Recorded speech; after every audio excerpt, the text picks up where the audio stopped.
예, 안녕하십니까. 23년도 2회차 정보통신 기사 필기 기출문제 시간입니다. 그 두 번째 시간이고요. 제 1과목 11번부터 20번까지 보도록 하겠습니다. 자, 문제 11번입니다. 통신 시스템에서 데이터 전송체 비트율이 고정되어 있을 때 다운 베이스 밴드 전송을 사용해 심벌당 비트수를 증가시킨다 한다면 어떤 효과가 있겠는가? 데이터 레이트는 고정입니다. 데이터 레이트는 고정되어 있는데 여기에 하나의 심벌당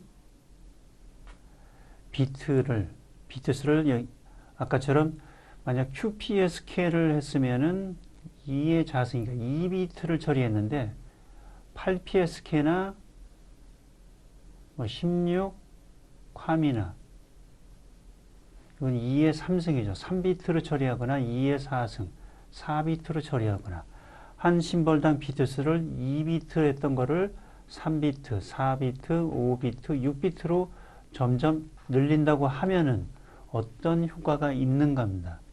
기본적으로 컨셉적으로 본다고 하면은 첫 번째 보도록 하겠습니다. 답은 전송 테이프를 줄일 수 있다는 건데요. 한번 보겠습니다. 케이스 1을 본다 하면 지금처럼 동일 비트율에서 데이터의 심벌을 증가시키면은 당연히 전송 대역폭이 줄어들 수 있는 거죠. 내가 어떤 이 데이터를 그대로 보내려고 할 때 10Mbps로 보겠습니다. 10Mbps로 했을 때 내가 변조 방식을 QPSK를 썼다고 하겠습니다. 어떤 방송 TV 신호를 보내려고 했을 때 QPSK를 변조를 했는데 동일하게 이때 대역폭이 만약에 20MHz라고 가정해 보겠습니다. 그랬을 때 10Mbps의 속도를 해가지고 8PSK 또는 16캄으로 하겠습니다. 16캄으로 변조 방식을 바꿨으면 얘는 2비트를 처리하고 얘는 4비트를 처리합니다. 그랬을 때 이 대역폭이 늘어나겠습니까? 줄어들겠습니까? 당연히 대역폭을 줄일 수 있는 거죠. 처음에 이만한 대역폭이 필요했지만은 QPSK인데 16캄은 줄어들 수 있는 거죠. 왜냐하면 2비트 처리하는 것을 4비트로 처리할 수 있으니까 그 2배로 늘어나는 거죠. 절반으로 감소시킬 수 있는 거죠. 이런 식으로 동일 비트율에서는 대역폭이 줄어들겠습니다. 만약에 동일 대역폭일 경우에 이번엔 대역폭을 동일하게 가져갔는데 심벌의 비트수, 변조 방식을 아주 더 높인다고 하면은 이때는 데이터 전송 속도가 늘어나겠죠. 지금의 문제는 케이스 1번을 얘기하는 겁니다. 전송 전력을 줄일 수 있다. 관련성이 없는 거고요. 점점 QPSK 16캄, 64캄, 256캄, 1024캄으로 점점 높일수록 기본적인 EBNO가 값이 필요한데 이거의 값을 점점 요구하는 값들이 점점 늘어나겠죠. 커질 수 있습니다. QPSK 때는 만약에 10이었다고 하면 1024캄으로 늘어난다고 하면 이거의 EBNO 값은 14나 16 더 높아질 수 있겠죠. B2L이 줄어든다. 관련성 없고 얻어지는 효과가 없다. 대역폭을 줄일 수 있습니다. 자, 지금 보시면은 이게 만약에 조금 전에 했던 10Mbps로 속도를 보내고 있을 때 여기에 QPSK 변조를 했을 때 이거의 대역폭이죠. 2의 한 심벌이 2비트를 처리합니다. 근데 여기서 아까처럼 16캄으로 변조를 방식을 바꾸면은 4비트를 처리할 수 있는 거죠. 그러면 대역폭이 동일한 대역폭이 필요한 게 아니라 이거보다 줄어들겠죠. 얼만큼? 이런 식으로 줄어듭니다. 16캄을 썼을 때는 이런 식으로. 예. 보시면은 대역폭이 변화가 있는 거죠. 예를 들면은 얘는 3Mbps의 16캄인 거고 1Mbps의 16캄은 1Mbps의 값이 대역폭이 줄어들겠죠. 이건 속도가 커지면 대역폭도 늘어나는 거고요.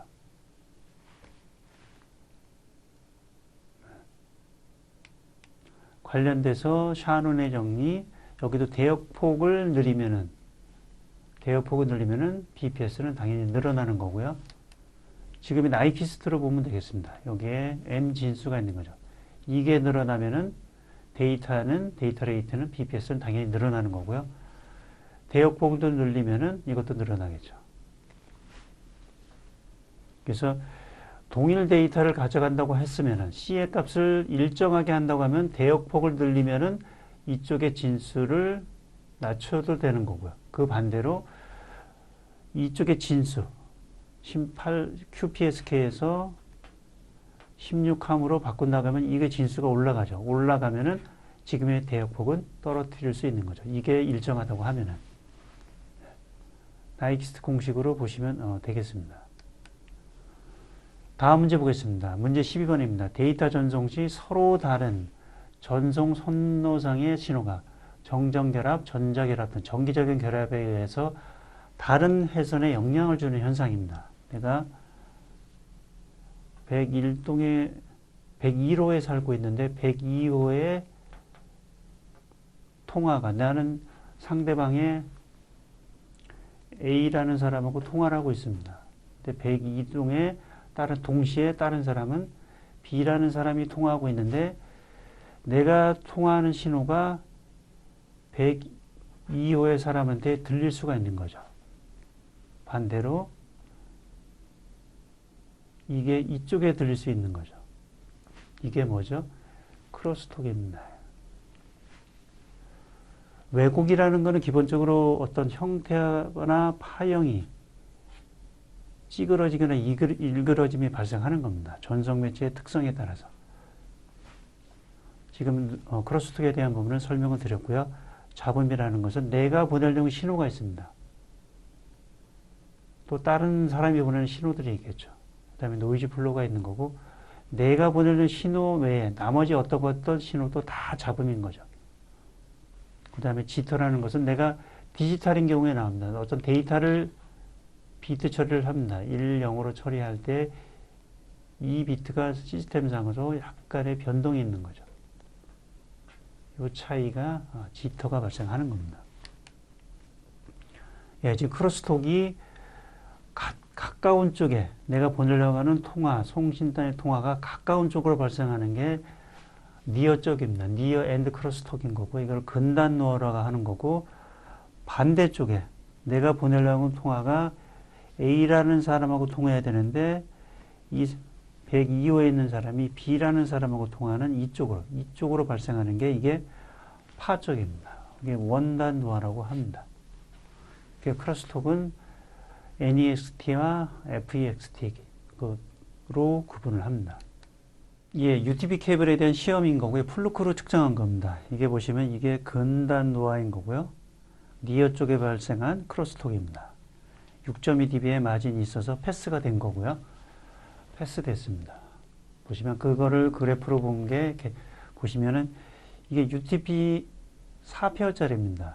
UTP 일반적으로 많이 쓰는 보인 거고 1페어, 2페어, 3페어, 4페어. 이게 하나가 이게 1페어, 2페어, 3페어, 4페어.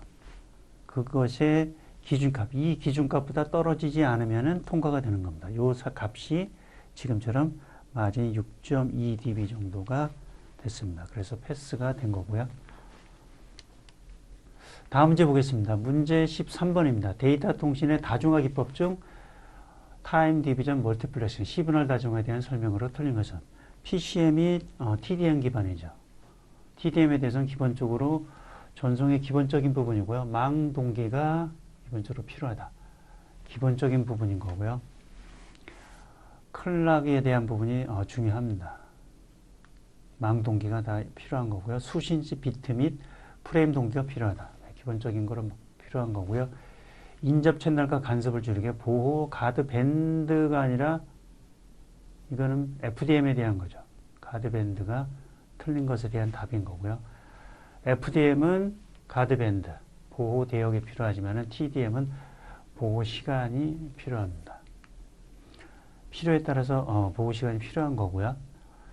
그 다음 네 번째, 데이터 프레임 구성이 필요한 오버헤드가 커서 데이터 전송의 효율이 떨어진다. 떨어질 수도 있고요. 옛날 구형은 좀 효율이 부족한 것도 있었습니다. 지금 이 부분이 채널 1번 타임슬롯 0번을 이용해서 나가고 2번, 3번, 4번. 이게 채널 하나가 하나의 가입자인 거죠. 사용자 1번, 유저 1번, 유저 2, 유저 3, 유저 4 이런 식으로 TDM 기반으로 하는 게 일반적인 전송의 기본입니다. FDM은 지금처럼 주파수 기반으로 보호 대역이 필요한 거고요. TDM은 보호 시간이 필요합니다. 지금처럼 프레임에서 1번 유저, 2번 유저, 1번 유저, 2번 유저.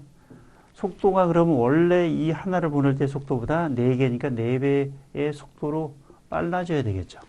다중화를 계속하면은. 그래서 일반적인 다중화 FDM, TDM, CDM, WDM, 스페이스 디비전, 멀티플렉스보다 OFDM 다 다중화 방식인 거고요. 광통신에서도 지금 SDM 부분, 기본적으로 WDM 기반이지만은 최근에 광통신 기반에서도 SDM이 적용됐습니다. 위성통신은 기본적으로 워낙 공간이 넓다 보니까 스페이스 부분이 이용할 수 있는 거고요. 기본적인 TDM 기반의 기본적인 PDH고 그 중에서는 T1 신호입니다. 요 비트. 이게 1 비트로 처리되는 거죠. 비트로 처리하니까 여러 가지 우리가 엔지니어가 쓸 수 있는 게 1 비트다 보니까 너무 부족한 거죠. 그래서 이런 것들은 점점 시장에서 밀려날 수밖에 없습니다. T1을 잘 안 쓰죠. 그 중에서 PDH에서 남아있는 게 그나마 2와는 살아있죠. 아직도. 타임 슬롯, 요게 0번, 싱크, 동기를 맞추기 한 거고요. 타임 슬롯 16번. 근데 요게 보면은 8비트인 거죠. 8비트. 아까처럼 T1은 1비트지만은 8비트로, 1바이트로 처리할 수 있으니까 좀 더 엔지니어들이 쓸 수 있는 그 프레임이 타임 슬롯이 2개나 있으니까요. 아직까지 살아있는 겁니다. 시그널링용으로 쓸 수 있고, 시그널링으로 쓸 수도 있고, 안 쓸 수도 있고요. 근데 이거는 기본적으로 써야 되겠죠. 동기를 위해서는 기본적으로 필요합니다. 그 다음에 ATM도 내가 보내려면 돈 받고 보내주는 데이터. 그 다음에 앞에 헤더, 5바이트 헤더, 48바이트, 5바이트에서 53바이트가 ATM의 헤더입니다. UNI와 NNI 약간 내용이 다르긴 하지만은 어쨌든 5바이트는 동일합니다. ATM에 대한 아까 부분이고요. 이 5바이트죠. UNI, NNI, 5바이트, 이게 48바이트. 그 다음에 SDH로 넘어왔을 때 다중화되는 그림이고요. SDH 이런 식으로 하나의 STM 안으로 구성된 거, ATM도 들어옵니다. 그랬을 때 5바이트 아까처럼 이 부분인 거죠. 전체 270열 중에서 9열인 거죠. ATM이 아까 53회 중에서 5바이트고 여기는 270열 9. 소넷은 90에서 9 차이들이 있는 거죠. 90에서 3입니다. 소넷은 90에서 3. 그 다음에 점점 이제 향후에는 이런 식으로 OTN 기반으로 갈 때 프레임이 엄청나게 커졌죠. 4열이면서 아까는 소넷이 90열, 얘는 우리가 STM안이 270열인데 얘는 4000입니다. 4000. 약간 그 다음에 플렉시블합니다. 가변적인 거고요. 광 기반일 때만 적용이 됩니다. 다음 문제 보겠습니다. 문제 14번. 이동통신 시스템의 주파수 변전 방식인 OFDM, 오소곤활한 FDM인 거고요. 그 다음에 일반 기존 OFDM과 FDM을 비교한 설명으로 적합하지 않은 거. 너무나 OFDM을 너무나 많이 쓰고 있으니까 기존 FDM과 비교해 봤습니다. OFDM과 FDM은 정보 전송을 위해 주파수 대역을 나눈다는 공통점이 있다. 오소곤활한 FDM입니다. 맞는 거고요. OFDM 방식에는 직교성을 이용합니다.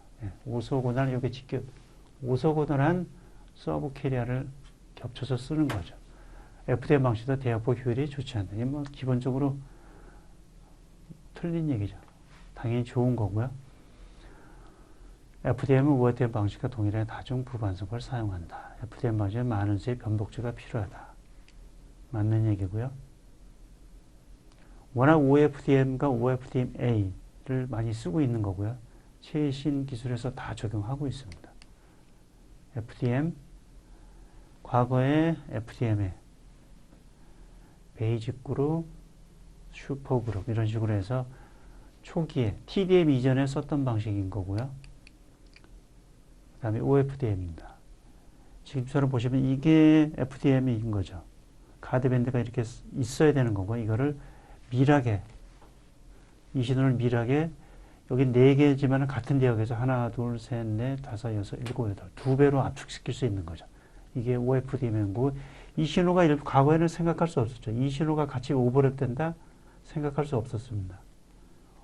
근데 이게 데이터에 에러가 발생하지 않는 건 뭐 때문인가요? 이 신호가 오소고날한 특성을 갖고 있으니까 간섭이 없는 거죠. 그래서 OFDM이 가능한 거고요. 네. OFDM, FDM, 싱글 캐리어. 예를 든 겁니다. 특징, 다중 반송파, 네. 그 다음에 FFT를 쓴다. 읽어보시면 될 테고요. 다음 문제 보겠습니다. 문제 15번입니다. 다음 보기의 설명으로 적합한 것. 신호 레벨이 변하는 속도로 매체에 전송할 수 있는 부호의 수. 하나의 심벌을 전송할 필요한 시간에 대한 심벌의 폭으로 나타낼 수 있다. 단위를 보다. 변조속도, 보도에 대한 부분이니까 1번이 답인 거고요. 데이터 신호수도, BPS를 얘기하는 겁니다. 데이터 전송속도, 배열의 속도. 굳이 이거를 좀 더 구분한다고 하면은 실무적으로는 신호속도와 전송도 거의 유사하니까 그냥 같이 쓰기도 하는데 좀 더 구분한다고 하면은 변조속도는 지금 한 심벌 단위의 심벌의 일체 전선의 심벌의 수인 거죠. 조금 전에 했던 보도를 얘기하는 거고 데이터는 1초에 전송할 때 데이터의 비트, BPS인 거고요. 아까 보드와 N비트가 곱해지는 거고요. 워낙 계속 출제가 되는 거고 전송은 비트로 한다고 하면 같은 데이터 신호 속도랑 같겠지만 문자나 패킷으로 구분한다고 하면 조금 차이가 있는 거죠. 단위가. 베어러는 이 모든 것을 데이터의 신호 속도, 여기에 내가 엔지니어가 시험할 수 있는 비트, 그 다음에 약간 오버헤드가 또 추가되는 거죠. 이런 것들을 추가해서 전체가 보내는 겁니다. 이 전체를 베어러 속도라고 합니다. 과거에는 이 부분을 무선 쪽에서는 많이 연결해서 썼고요.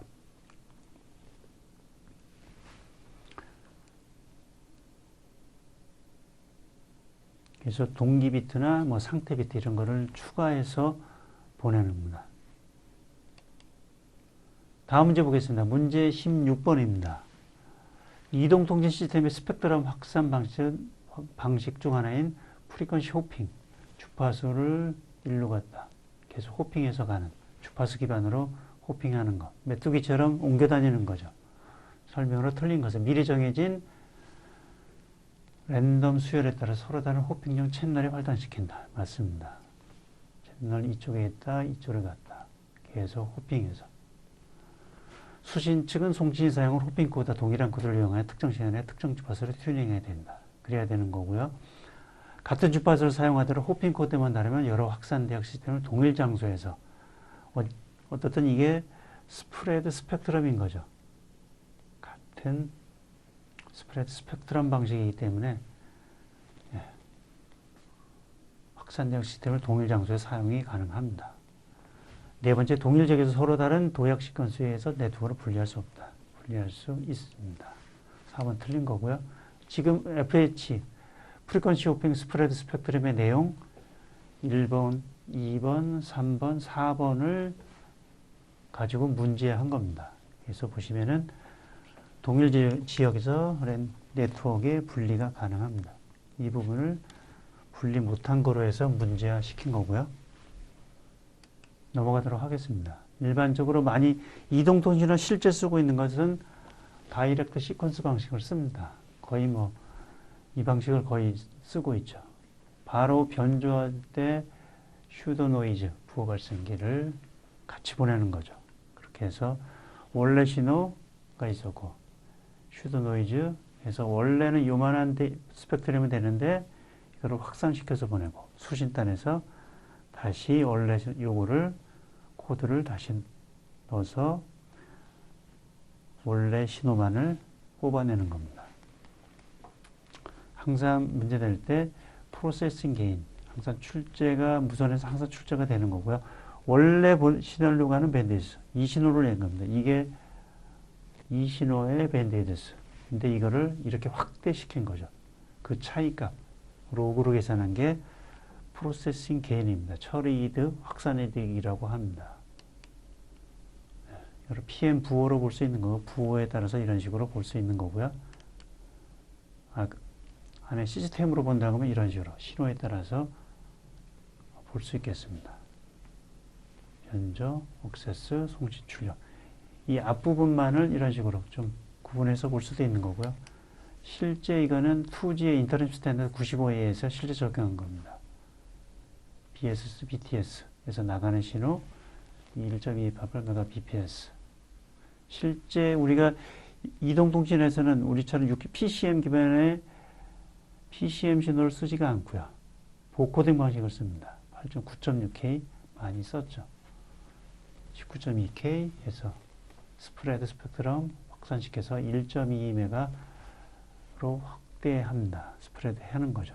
이게 말한 원래 신호 9.6이었고 9.6K고 1.288에서 이 값을 계산한 게 조금 전에 했던 프로세싱 게인이 되는 겁니다. 지금의 프리퀀시 호핑에 대한 부분이고 이건 저는 주파수 기반으로 주파수가 변하면서 주파수도 변하고 타임 기반으로 변화가 있는 겁니다. 다이렉트 시퀀스, 프리퀀시 호핑, 타임 호핑, 청 이렇게 네 가지 방식이 있고요. 다음 문제 보겠습니다. 문제 17번입니다. 이동통신에서 다중경로의 반사파에 의해서 발생되는 페이딩입니다. 어떤 송신단에서 보내는 신호가 중간에 빌딩도 있고 여러 개의 빌딩이 있고 사람이 있습니다. 다이렉트로 오는 것도 있고 반사돼서 오는 것도 있고 또 반사돼서 오는 것도 있고 그래서 수신단에서 봤을 때 이 수신 신호가 시간에 뭔가 변화가 생기는 거죠. 수신 전개가 바뀌는 겁니다. 그거를 페이딩이라고 하는 거고요. 페이딩의 종류를 본다고 하면은 지금처럼 롱텀 페이딩, 숏텀 페이딩이 주가 되는 거고요. 인빌딩, 대도심에서는 도시에서는 숏텀 페이딩 이런 것들이 주가 되는 거고요. 농촌이나 이런 데서는 롱텀 페이딩이 주가 됩니다. 지금처럼 롱텀 페이딩, 그 다음에 숏텀 페이딩 이런 것들은 숏텀 페이딩은 대도심에서 주로 발생하는 거고요. 외곽에서는 롱텀 페이딩, 실외 환경에서는 레이디 분포, 실내에서는 라이시안 분포를 가져갑니다. 이런 페이딩이 발생한 것을 해결하는 방법이 다이버시티인 거고요. 페이딩에 대한 대책입니다. 다이버시티를 하는 방식은 브랜치 구성법은 스페이스, 공간, 시간, 주파수, 앵글, 이동통신의 특징입니다. 앵글 다이버시티가 있는 거고, 그 다음에 편파. 편파는 무선의 다른 부분에서 다 쓰고 있는 방식인 거고요. 이렇게 브랜치 구성법이 있고, 편파를 잠깐 보도록 하겠습니다. 파동방정식이 있고요. 수업 때 했습니다. 무동성진, 맥스웰이 전자기별을 예언한 거고요. 넘어가도록 하겠습니다. 지금 이게 편파입니다. 파동망이 갈 때 이런 방향으로 진행할 수도 있고 이런 방향으로 진행할 수 있는 거죠. 버티컬 방향으로 진행하는 거, 이건 허라이젠탈 방향, 이런 것들이 다 편파입니다. 동일한 주파수에서 이렇게 편파가 두 가지가 되는 거죠. 그러면 동일한 F1 주파수를 버티칼로 보낼 수도 있고 F1 주파수를 허라이전탈로 쓸 수도 있는 거죠. 이렇게 선형 분파를 쓸 수도 있고 F1 주파수를 라이트 핸드 서큘러 폴라 원형으로 쓸 수도 있는 거. 그리고 F1 주파수를 레프트 핸드, 라이트 핸드에서 서큘러 폴라라이제이션 이런 식으로 이중화를 쓸 수 있는 거죠. 그러면은 훨씬 더 효율이 커질 수밖에 없습니다. 타운형도 있는 거 이런 것들이 다 편파입니다.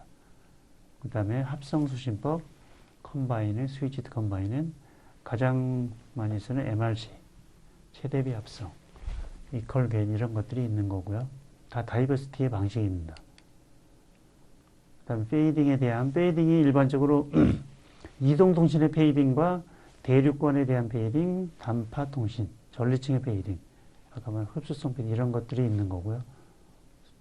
설명은 생략하겠습니다. 예, 대륙권에서 발생하는 페이딩, 전리층에서 발생하는 페이딩 있는 거고요. 다음 문제 보겠습니다.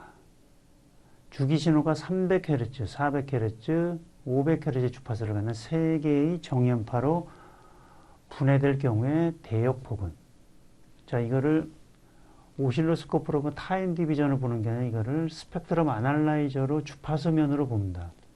주파수면으로 보면 이런 식으로 보이는 거죠. 주파수로 300Hz, 400Hz, 500Hz를 스펙트럼 아날라이저로 봤을 때 이런 식으로 보이는 거죠. 300Hz가 하나 있고 400Hz, 500Hz가 있습니다. 이 신호의 대역폭은 어떤 장비로 인해서 이 장비를 이걸 보내려고 한다면 이 신호의 대역폭은 최고 주파수에서 최저 주파수를 빼주면 되겠죠. 실제 이게 변조가 안 됐다고 하면은 예, 순수하게 이거 정연파만을 했기 때문에 예, 이 구간까지 500Hz에서 300Hz를 빼주면은 200Hz입니다. 200Hz가 이걸 얘기하는 거죠. 200Hz의 대역폭을 되겠습니다. 그래서 답은 2번인 거고요.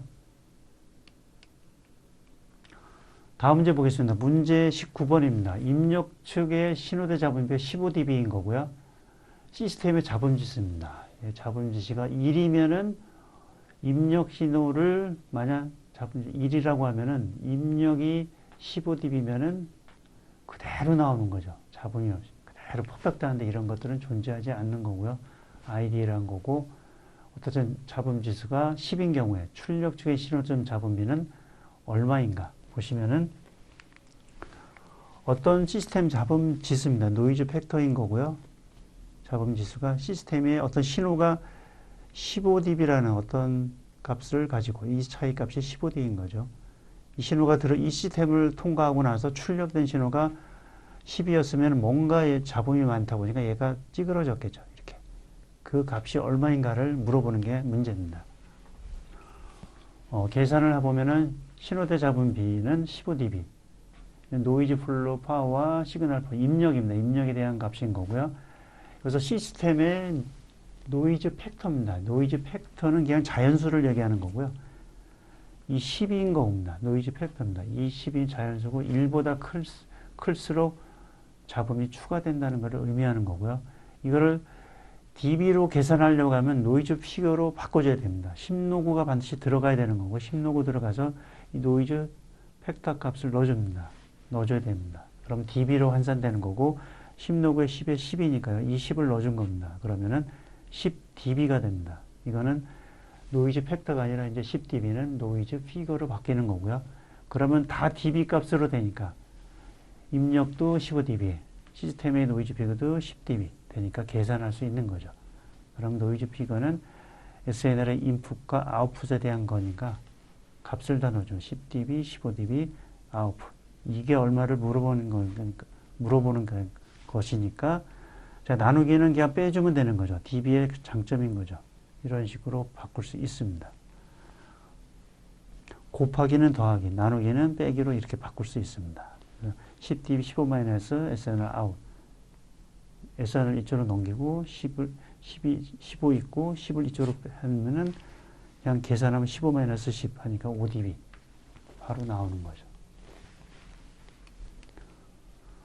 다음 문제 보겠습니다. 문제 20번입니다. 전파의 경로별로 도래각이 다른 점을 이용해서 빔의 각도가 다른 복수개의 안테나 수신 전력을 합성하여 페이딩을 보상하는 방법.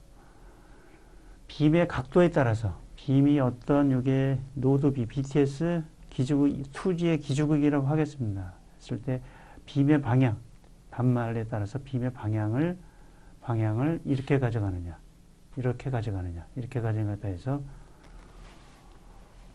페이딩을 보상하는 방법. 앵글에 대한 다이버시티입니다. 아까 잠깐 보여드렸던 거고요.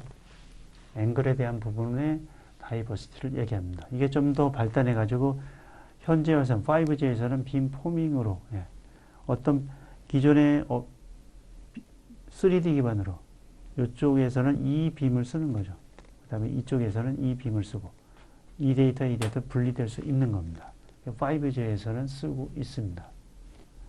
실제 멀티플 인풋, 멀티플 아웃풋인데요. 실제 5G에서 쓰고 있는 라디오 RU입니다. 32개의 송신, 32개의 수신, 64개의 송신, 64개의 리시브. 실제 라디오 유닛에서 쓰고 있는 거고요. 아까 잠깐 보여드렸듯이 이 앵글 다이버시티, 각도에 따라서 다이버시티를 할 수 있습니다. 합성 수집은 아까 잠깐 보여드렸던 거고요. 마이모는 멀티플 인풋, 멀티플 아웃풋 이런 식으로 이 보내는 안테나, 받는 안테나가 다수인 거죠.